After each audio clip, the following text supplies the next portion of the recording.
Bonjour les amis, dans cette vidéo, mon but est de vous partager l'analyse qui m'a fait prendre un trade sur le Bitcoin cette semaine. Donc c'était jeudi.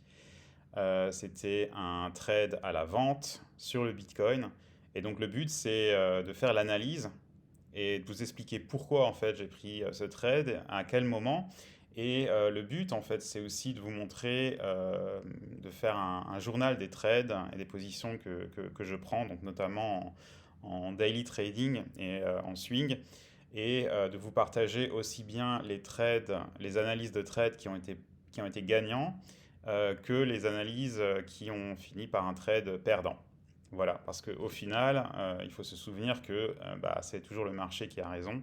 On a beau avoir une super analyse technique, avoir toutes les confluences du monde, au final, c'est le marché qui décide. Mais donc là, ce que je dois dire, c'est que sur ce trade, j'avais vraiment énormément de confluence.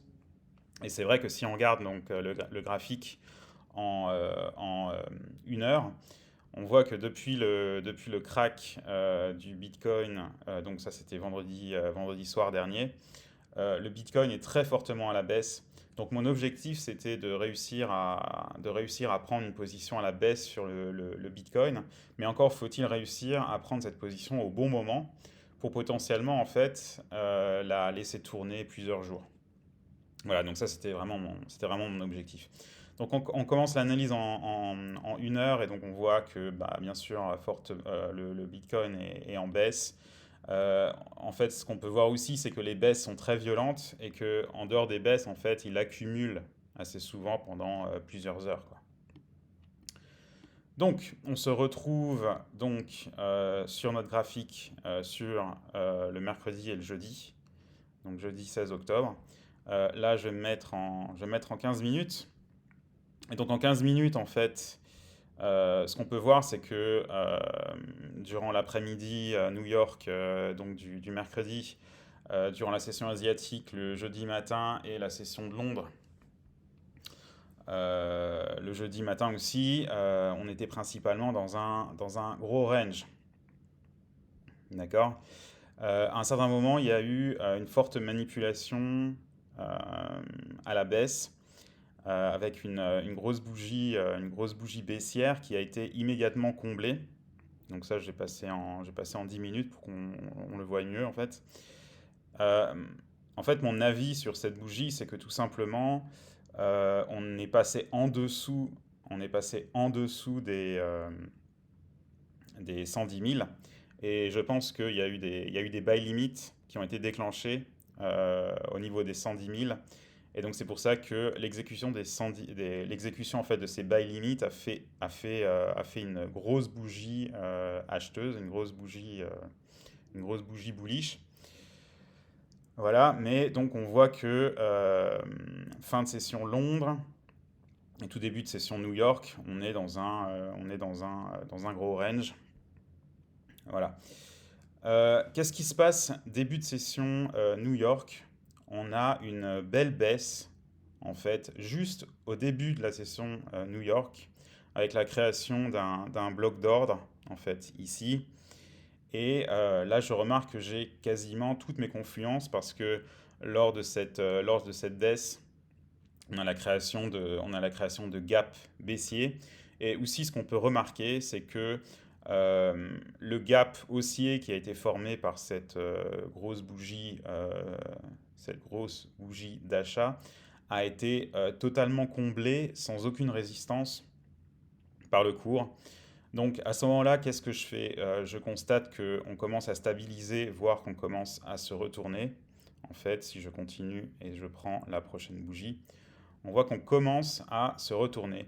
À ce moment-là, je prends mon retracement de Fibonacci et je le trace voilà, du point le plus haut au départ du bloc d'ordre jusqu'au point le plus bas.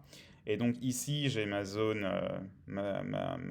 d'achat optimale, mon optimal trade entry. Et donc ce que je vais faire, c'est que je vais attendre que le cours arrive dans cette zone pour le prendre en vente, ce qui me permettra de potentiellement avoir un bon point d'entrée si le cours se retourne et chute. Voilà, donc mon trade est programmé et j'essaye d'entrer en position de vente exactement à l'intérieur de cette zone. Qu'est-ce qui va se passer? C'est qu'en fait, le cours va légèrement dépasser cette zone. Alors, après, je me suis demandé pourquoi. Et en fait, la réponse, elle est peut-être simple. C'est que peut-être que le retracement de Fibonacci, j'aurais peut-être aussi pu le placer ici, en fait, au point vraiment le plus haut. Euh, Avant de prendre le trade aussi, il se pose aussi la question du stop loss. Donc en fait, le stop loss, j'ai décidé de le placer à ce niveau-là, en fait. Pourquoi je ne l'ai pas placé au-dessus? Parce que je considère qu'en fait, euh, tous les, euh, tous les vendeurs ont été, enfin pas mal de liquidité a été débloquée en tapant en fait au niveau de cette bougie. Et donc il n'y a aucune raison que le cours aille récupérer en fait ses plus hauts. Donc ça me rajoute encore une confluence pour m'indiquer que voilà, le trade est va potentiellement passer, quoi. Voilà. Et ce qui s'est passé par la suite est absolument magnifique.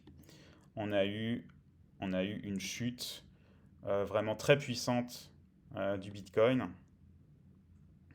très très puissante du Bitcoin. Euh, et donc voilà, un trade vraiment superbe. Donc au niveau de la prise de profit, en fait, on peut déjà faire une première prise de profit euh, lorsqu'on atteint, euh, lorsqu'on atteint à nouveau le point le plus bas, lorsqu'on fait une position sell. Après, en fait, ce que j'ai fait, c'est que à partir de ce moment-là, je laisse tourner deux tiers. Je prends un tiers de la position, je continue de laisser tourner deux tiers. Après, se pose la question de à quel moment prendre plus de profit.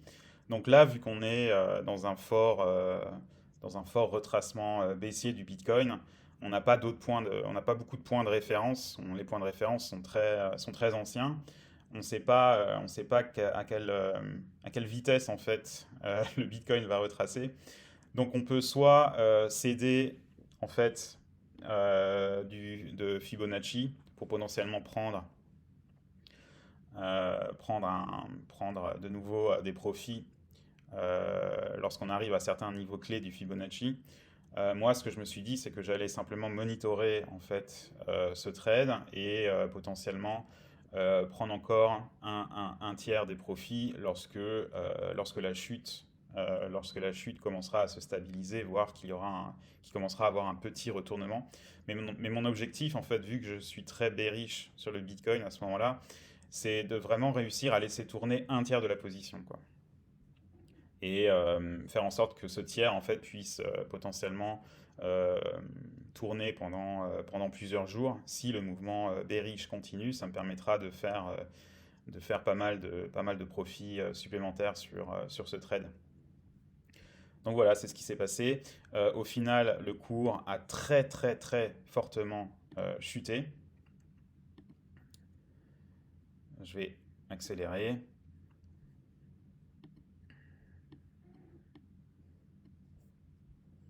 Voilà. Donc le cours a très fortement chuté entre le début de la session New York et la fin de la session New York. À la fin de la session New York, il a commencé à se stabiliser et c'est à ce moment-là que j'ai pris un tiers des profits supplémentaires et j'ai laissé tourner le tiers. Et c'est là où on se rend compte que laisser tourner en fait un petit bout de la position, potentiellement sur plusieurs jours, c'est ça qui peut ramener énormément de profit, surtout lorsque le cours est en tendance. Et c'est exactement sur le Bitcoin, il est vraiment en tendance baissière. Donc ce qui s'est passé, c'est qu'il y a eu la session asiatique et à la fin de la session asiatique, aux alentours de 8 heures du matin, ce vendredi, le cours a refait une grosse chute à ce moment-là. Voilà.